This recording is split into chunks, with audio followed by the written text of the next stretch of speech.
Sur la goélette septième continent.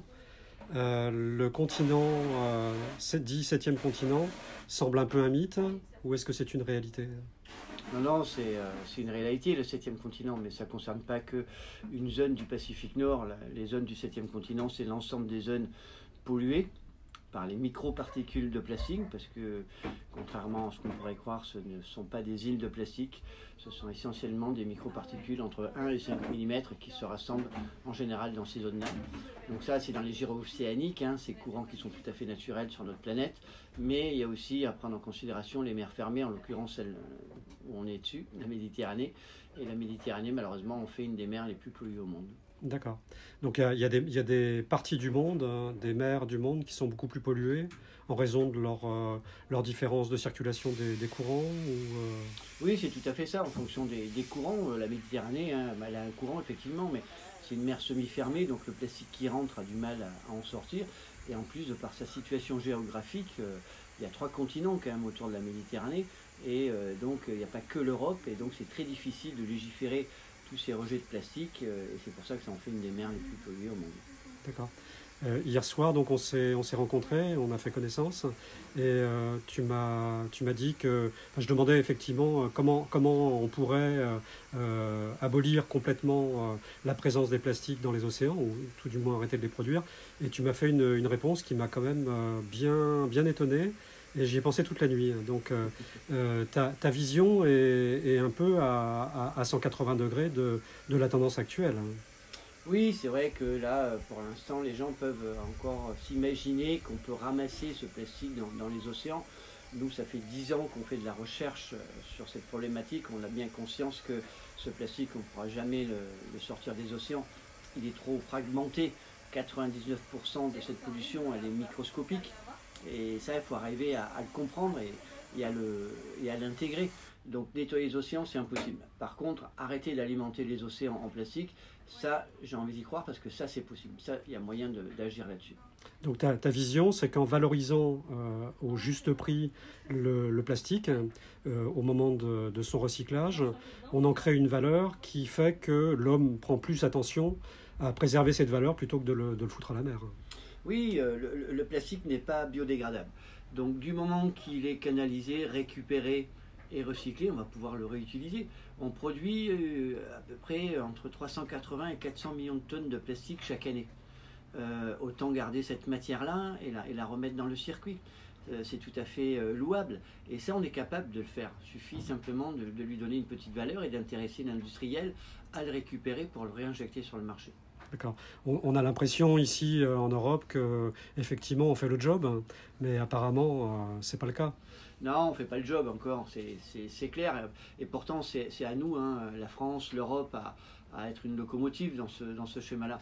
Mais ça se met en place, et ça fera tache d'huile parce que si demain le plastique a une valeur, comme je dis, les pays en voie de développement qu'on croit plus pollueurs que nous, et qui est faux, eux ramasseront le plastique et mettront pas 50 ans à réagir comme nous, et parce qu'eux, ils ont faim. Alors ce qui est fait est fait, donc les dégâts sont déjà produits, visibles, et agissent sur les peuples des mers. Comment tu vois et tu observes, et comment les scientifiques observent éventuellement des mutations ou des maladies provenant de l'ingestion de ces déchets par les poissons, les mammifères marins, les oiseaux? Alors, pour l'instant, c'est difficile de faire des liens directs avec cette consommation de plastique, surtout sur la santé publique. Alors déjà, pour l'homme, c'est difficile parce qu'on est tellement pollué par plein de choses qu'il est difficile de dire, voilà, le fait de manger du poisson qui a avalé du microplastique, on va attraper un cancer. Ça, c'est très difficile et on n'est pas encore prêt à avoir le bout du tunnel pour faire ces justifications-là. Après, les dégâts sur la faune et la flore, bon, on commence à les connaître. Bon, il y a la cause accidentelle, obstruction des voies, de l'appareil digestif avec des occlusions intestinales, etc. Donc là, effectivement, ça cause beaucoup de dégâts. Après, sur les transformations, oui, il y a quelques pistes. On commence à déceler des anomalies chez quelques animaux.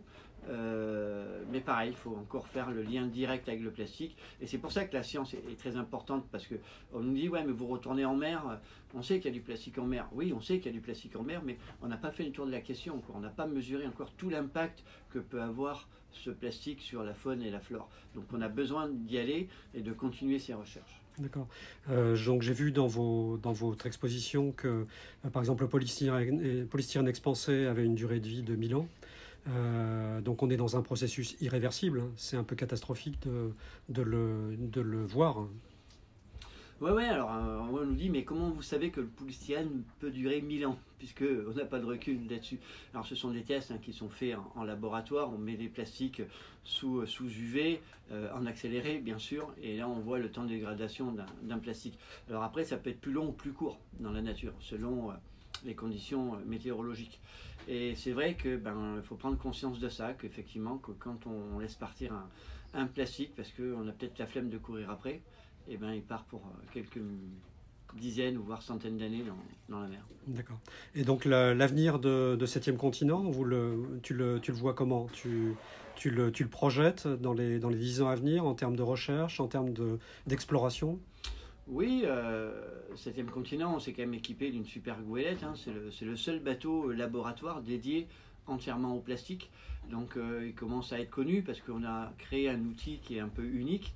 Et je sais que voilà, dans le monde scientifique, on sait que, voilà, qu'on a cet outil-là et qu'on peut l'utiliser.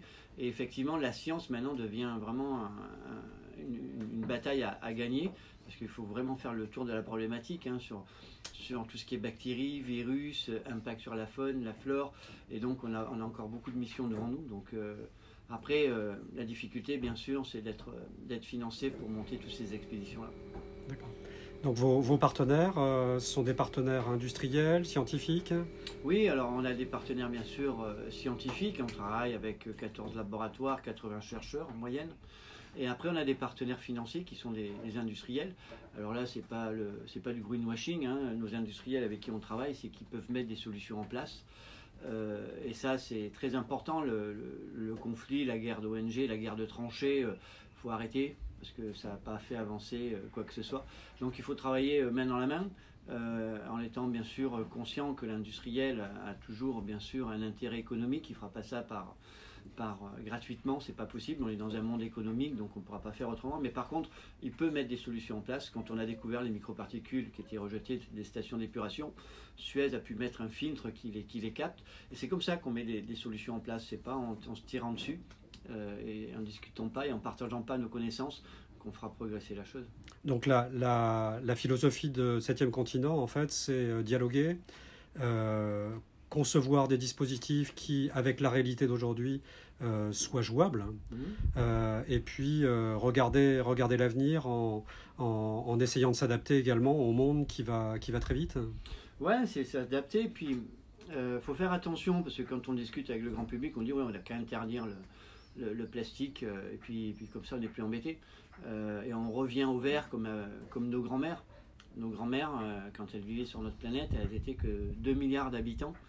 Là maintenant on va atteindre les 10 milliards d'habitants. Si on devait compenser tous les contenants, bouteilles, bols, etc., et on devait tout remettre en verre, on n'aurait plus de plage sur la planète.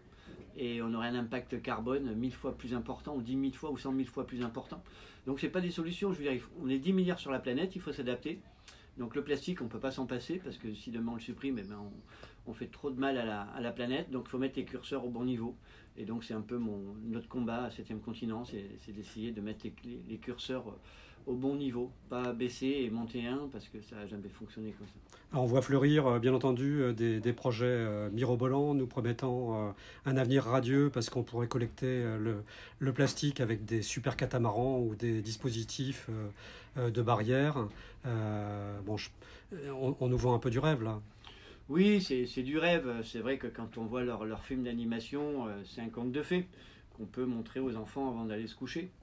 Mais la réalité, elle est tout autre. Donc, c'est des projets qui coûtent énormément cher et qui ne sont pas du tout efficaces. Comme je dis, 99% de la pollution est invisible, ils ne la ramasseront pas. Et puis après, c'est un peu comme éponger une salle de bain avec la baignoire qui déborde et les robinets à fond ouvert. On va ramasser un petit peu d'eau, mais on va vite s'épuiser si on ne ferme pas les robinets. Donc voilà, donc c'est des projets qui ne tiennent pas la route. Et malheureusement, c'est des projets qui sont financés par le grand public, parce que le grand public il a besoin d'avoir des solutions, il a besoin de... C'est normal, c'est une réaction tout à fait normale. On a envie de soigner, on a envie de tout nettoyer, mais il ne faut pas se tromper de combat, quoi. Ouais, on nous vend un peu de la bonne conscience. Voilà. Bon. Je pense que effectivement l'avenir est pas radieux. Par contre, on peut rester positif dans un monde où effectivement tout bouge extrêmement vite, dans le positif comme dans le négatif. L'avenir d'une association comme Septième Continent, elle se positionne de manière planétaire, elle se positionne à un niveau européen, ou est-ce que c'est une association qui a une vocation totalement indépendante et qui souhaite le rester? Oui, on a une indépendance qu'on souhaite garder. Après, nous, moi, je pense que si déjà on rayonne au niveau européen, l'Europe doit montrer l'exemple sur les autres pays. On a les moyens, on est des pays industrialisés, c'est nous qui créons le plastique et qui polluons aussi.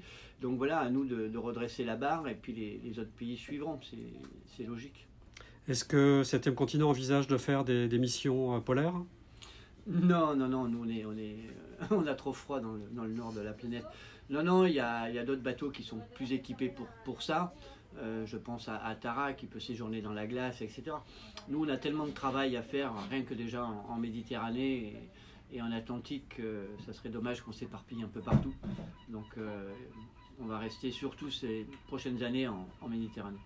Alors hier soir, je suis passé à votre exposition, donc à Port-le-Cat, qui accueille la Goélette pendant 3 jours. Et j'ai vu une conversation avec un petit garçon qui devait avoir 5-6 ans et qui était finalement extrêmement créatif par rapport à l'avenir des océans. Hein. Il avait en face de lui une bouteille dans laquelle il y avait une espèce de soupe infâme. Il cherchait dans sa tête et dans son cœur comment on pouvait faire muter tout ça en une eau parfaitement claire et pure. Hein. Oui, c'est ça qui est joli et c'est ça qui donne pas mal d'espoir pour l'avenir. C'est que les jeunes, maintenant, qu'on grandisse avec une conscience environnementale, nous, on a grandi avec une conscience de consommateur. Et ça change tout parce que voilà, dès 5 ans, ils prennent conscience qu'ils peuvent avoir un impact sur l'océan avec ce qu'ils ont dans les mains. Et donc, ouais, ils seront plus vigilants que nous, ça c'est clair. Alors sur le CAT, personnellement, donc je suis photographe et naturaliste.